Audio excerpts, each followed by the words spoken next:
yang melihat kita mengapa?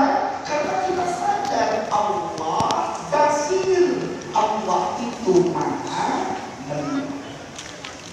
Maka semakin kita mengenal Allah, semakin kita mengenal bahwa Allah sami, Allah basir, Allah alim, maka semakin kita akan takut kepada Allah Subhanahu wa Ta'ala. Seperti itulah yang disabdakan oleh Allah Subhanahu wa Ta'ala, yang difirmankan oleh Allah Subhanahu wa Ta'ala di surat Fatir pada ayat yang ke-28.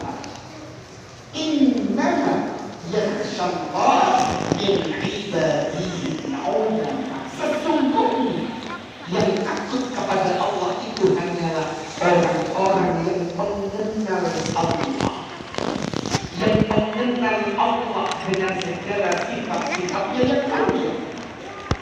Maka Rasulullah sallallahu alaihi wasallam tegaskan dalam hadis riwayat Imam Ibnu Abi Syaibah, "Afa bi khasyatillahi ilman." Cukuplah untuk bisa membuat kita takut kepada Allah adalah dengan mengenal Allah. Dalam hadis yang lain Rasulullah sallallahu alaihi wasallam juga menegaskan, "Al-ilmu khasyatullah." Ilmu mengenal Allah itu bisa mengantarkan kita untuk takut kepada Allah. Sebaliknya Bapak Ibu, semakin kita tidak mengenal Allah, semakin kita berani kepada Allah Subhanahu wa Ta'ala. Maka sudah begini pasti berkumpul. Sebagaimana fenomena akhir-akhir ini Bapak Ibu tidak mati Allah Subhanahu wa Ta'ala. Mungkin Bapak Ibu yang suka browsing di YouTube, mungkin anak-anak yang suka mungkin browsing di Instagram, kadang menemukan orang yang namanya siapa Bapak Ibu? Mama Gufron. Kenal Mama Gufron Bapak Ibu? Bisa ngomong dengan semua, bisa bentak malaikat maut, bisa marah kepada malaikat hujan. Maka sudah begini pasti Allah. Dia tidak mengenal Allah, makanya dia berani mengatakan itu, sebagaimana dia katakan dalam forum ini. Maka sudah begini pasti Allah.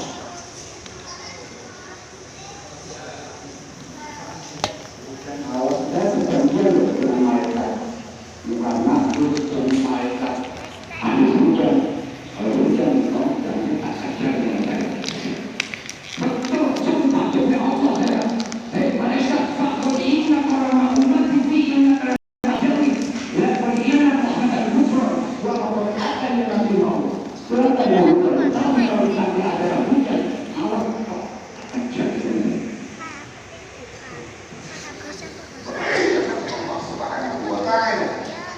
Dia katakan awas nanti kalau hujan tak kejar. Ini yang dikejar siapa? Ini dikejar Allah Subhanahu wa Ta'ala. Kalau kemudian kita marah di saat hujan itu turun, kemudian kita memakai hujan, atau bahkan kita mengancam tak kejar nanti siapapun yang menurunkan hujan itu. Yang menurunkan hujan siapa Bapak Ibu? Allah Subhanahu wa Ta'ala.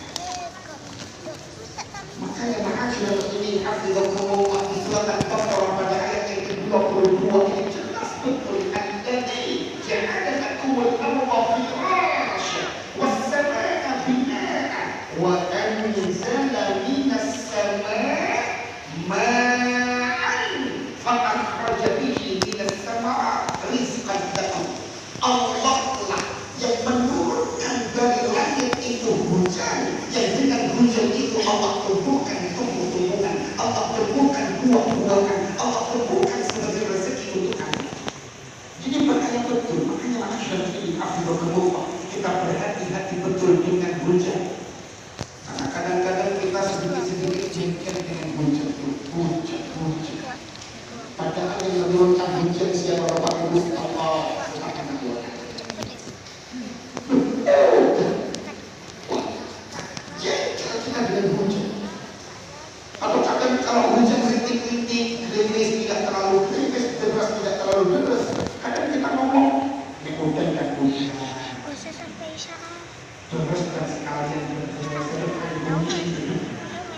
siapa yang kita mati ketika kita memakai hujan seperti ini? Masyarakat ini, itu artinya Bapak Ibu, kita tidak mengenal Allah.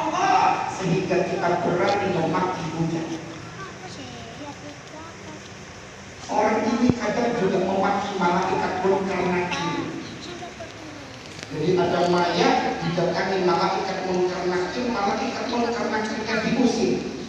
Gak usah nanya-nanya, ini urusan saya. Ya Allah.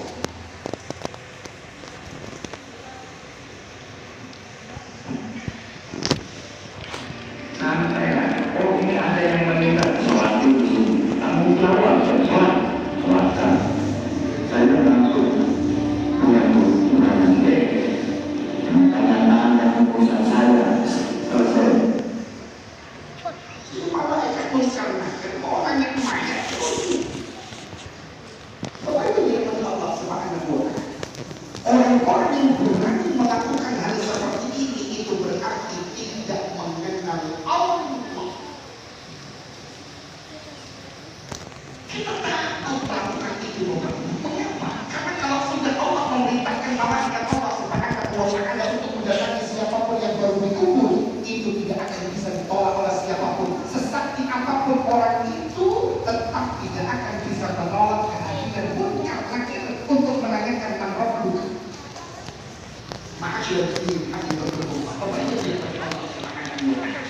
Maka cara pertama agar kita takut kepada Allah adalah yakinkan kita mengenal Allah. Karena kalau kita tidak mengenal Allah, Allah Subhanahu wa Ta'ala, semakin kita berani kepada Allah Subhanahu wa Ta'ala. Yang kedua, Bapak Ibu dirahmati Allah Subhanahu wa Ta'ala. Cara yang kedua untuk bisa memunculkan rasa takut kepada Allah adalah ingat-ingat betul bahwa Allah kalau sudah murka, Allah akan mendatangkan azab yang tidak bisa disaingi. Kepedihan azab itu, kengerian azab tersebut, kesengsaraan yang Allah timpakan untuk siapapun yang dimurkai oleh Allah. Maka kalau kita bermaksiat, Bapak Ibu ingat betul bagaimana Allah mengazab nanti ketika di neraka. Itu lumayan untuk memunculkan rasa takut. Karena betul-betul disebutkan, فَيَوْمَئِذٍ لَا يُعَذِّبُ عَذَابَهُ أَحَدٌ. Karena di hari itulah tidak ada yang bisa mengazab sendiri azab Allah. Tidak ada yang bisa mendatangkan azab seperti yang didatangkan oleh Allah Subhanahu wa Ta'ala. Bapak Ibu, karena Allah ketika sudah menyalakan neraka, maka sudah muslimin Allah, jangan berharap neraka ada tanggal menyerahnya. Malaikat pray. Ada liburnya, maka sudah muslimin Allah sampai berharap semoga saja tak membakar neraka itu habis sehingga apinya padam. Jangan dikira neraka itu sama seperti kabel dari rumah kita yang kadang-kadang habis kasih masak. Beda Bapak Ibu, neraka itu bakar yang tidak akan ada habisnya karena dia akan selalu menyala. Apalagi disebutkan bahwa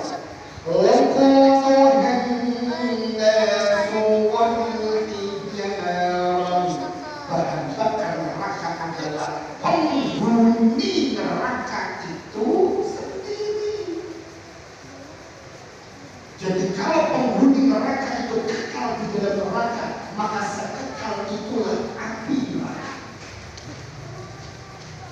Sudah sini Allah belum lagi ditambah dengan wal ijarah. Apa ini wal ijarah? Wal ijarah itu Bapak Ibu, batu-batu yang ikut dimasukkan ke dalam neraka untuk menambah panasnya neraka.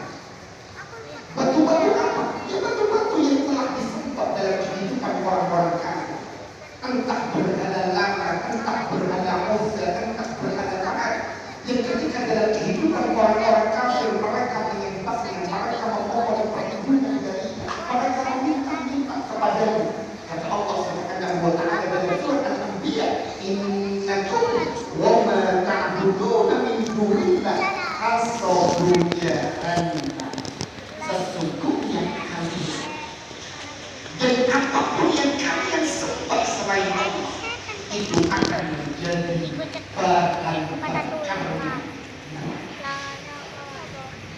Bapak Ibu, dan kali ini bahan bakar neraka bukan hanya batu-batu berhalala jemaah, tapi patung Dewi Kuan Yin ikut dimasukkan ke neraka.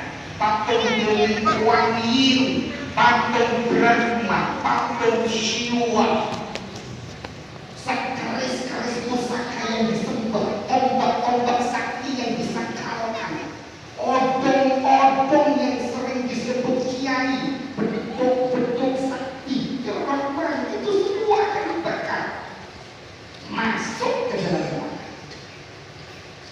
Apa maksudnya batu-batu ini dibakar di dalam neraka? Apakah mereka akan merasakan panas? Tidak, Bapak Ibu, dan ini benda mati. Tapi maksud Allah Subhanahu wa ta'ala, Allah ingin menegaskan kepada kita bahwa sesuatu yang kalian minta pertolongannya selama kalian hidup di dunia, ternyata dia tidak bisa menolong apapun untuk kalian. Malah dia ikut dibakar, bukan malah menolong, malah menambah panas neraka. Karena kalau batu-batu ini ma'asyil muslimin Allah dimasukkan ke dalam neraka, Bapak Ibu yang dirahmati Allah Subhanahu wa ta'ala, maka sifat dari batu-batu itu suratul iqad, dia akan cepat terbakar. Sekali tersentuh api neraka, dia akan terbakar dengan begitu besar. Dia juga memunculkan nafi rohiha, muncul aroma yang sangat busuk. Dia juga memunculkan kepulan asap yang sangat tebal yang menambah siksaan untuk para penghuni neraka. Kasratul tuhon, ada asap tebal. Dia juga, Bapak Ibu, kalau sudah menempel di kulit, syiddatul isaqi bil abdan. Kalau sudah menempel di kulit, dia tidak bisa dihibaskan, dia tidak bisa dipindahkan atau dilemparkan. Dia akan tetap menempel sampai kulit itu habis terbakar. Dan dia panasnya 70 kali lipat dari panas api yang paling panas di dunia.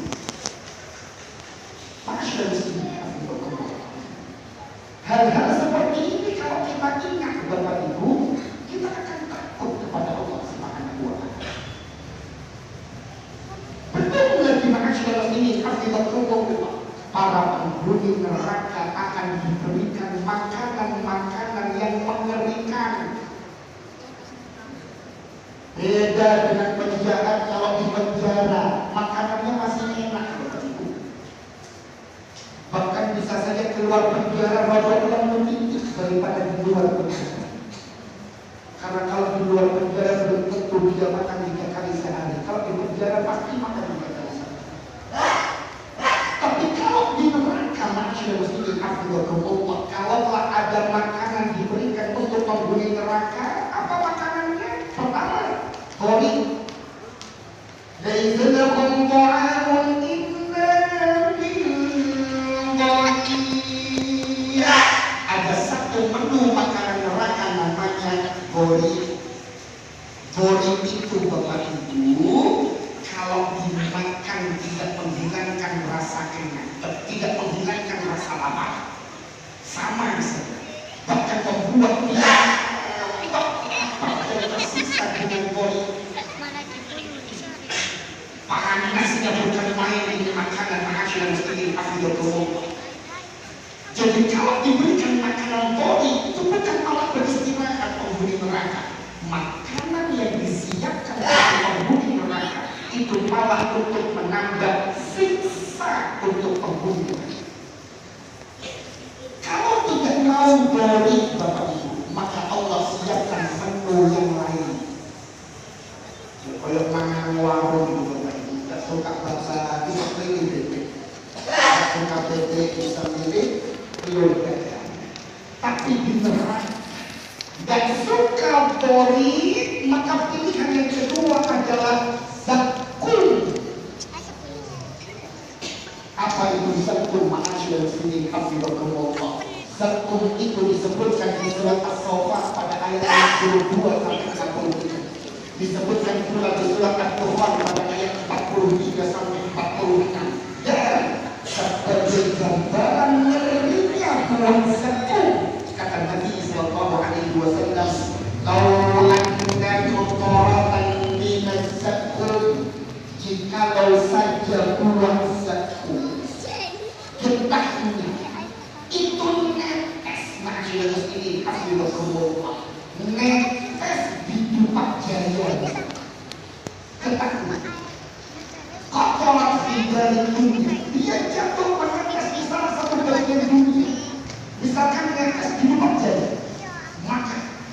ma'asyiral muslimin hafizakumullah. Kata Nabi sallallahu alaihi wasallam, la afsadar ala ahli dunya ma'asyahum. Kehidupan di Amerika musnah, Korea ikut hancur, Inggris ikut berantakan.